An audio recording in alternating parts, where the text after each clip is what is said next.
White lies perilous, sweet as poison, fell.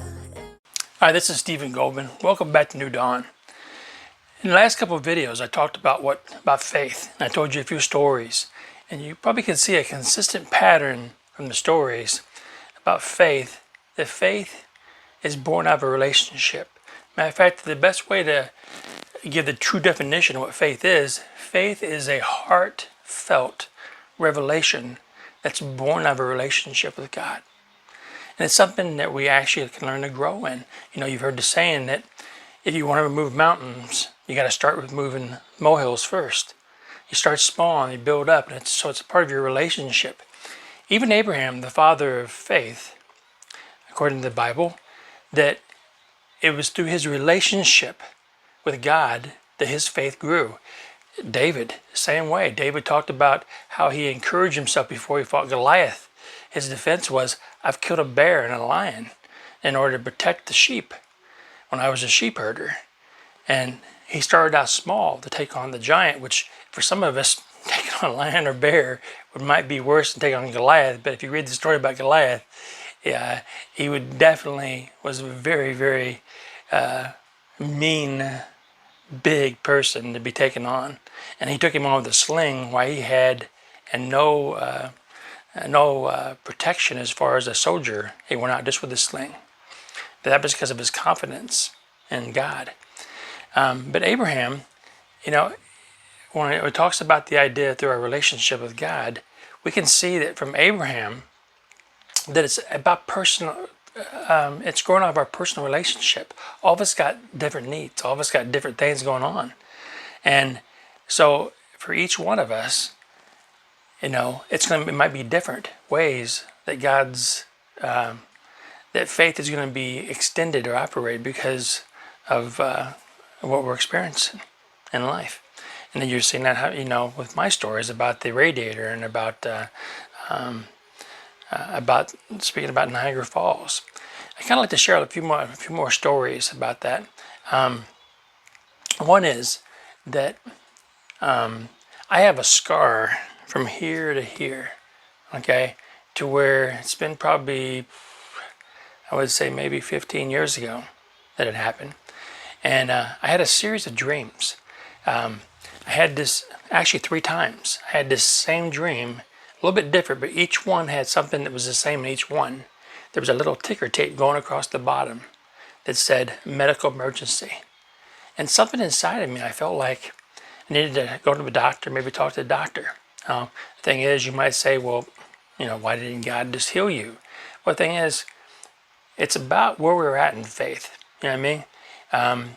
This particular dream started up at a very peculiar time. Me and my first 2 children from my first marriage, we had went through a very difficult divorce and very difficult time, and I'm not going to tell you that there wasn't some bitterness. There was some bitterness on my part, and very bitter of the way that it happened, and my kids not being around me and having a hard time seeing my kids because of the distance from where they were from me. And I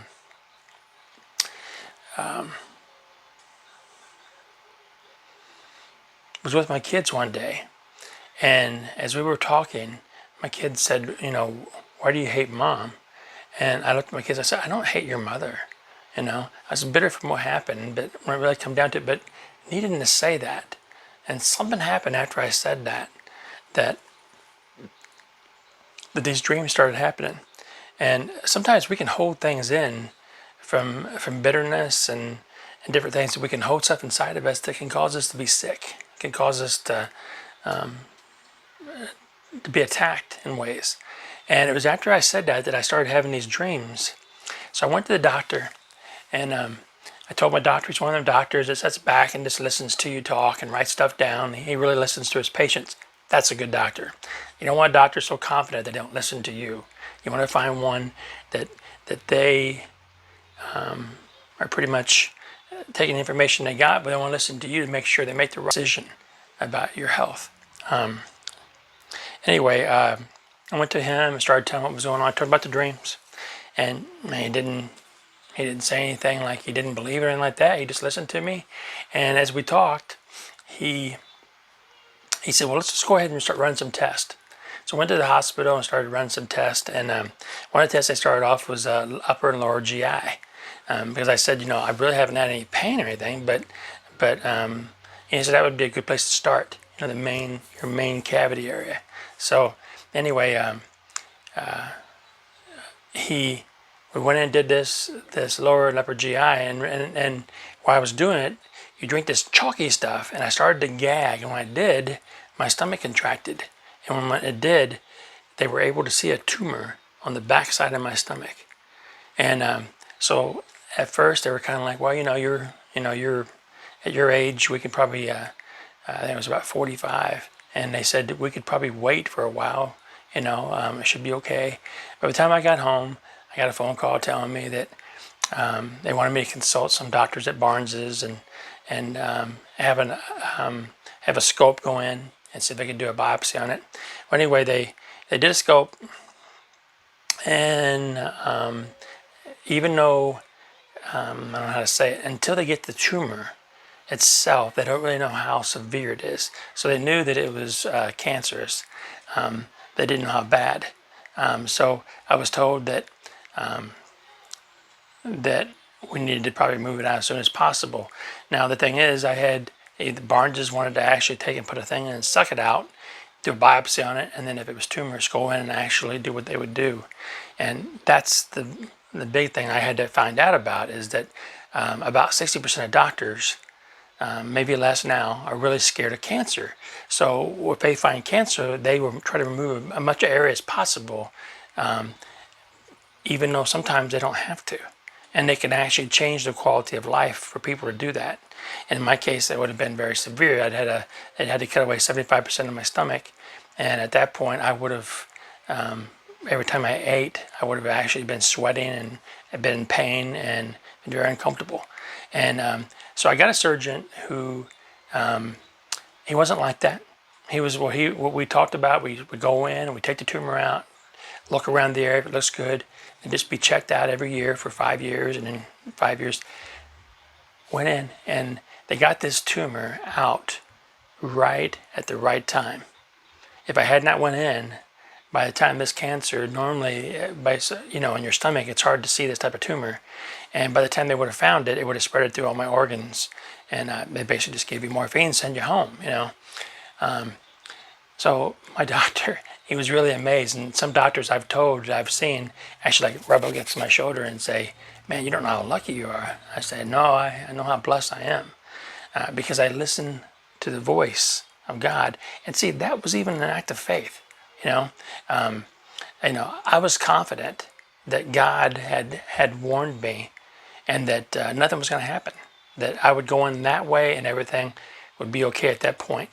A lot of times, while we know that God heals, some people will try to bring people up to that point of saying God can heal you, and that's good.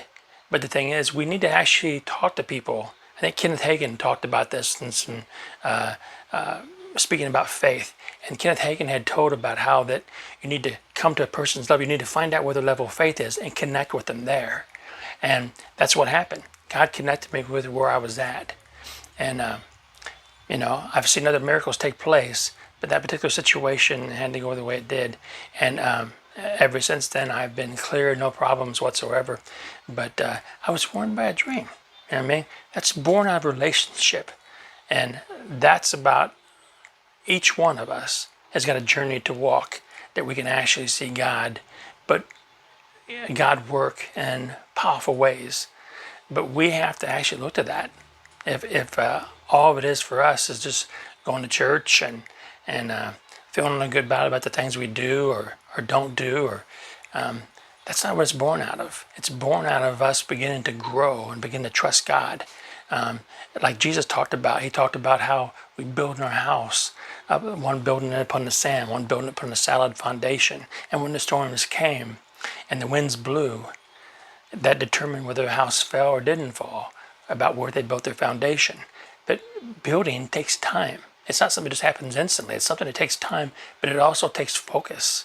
And it also takes a decision to say, I'm going to learn how God works and begin to build faith and trust and begin to build your house upon something solid. So stick around for my next video. We're going to talk more about faith. Thank you. May your path be as the light of dawn that shines brighter and brighter.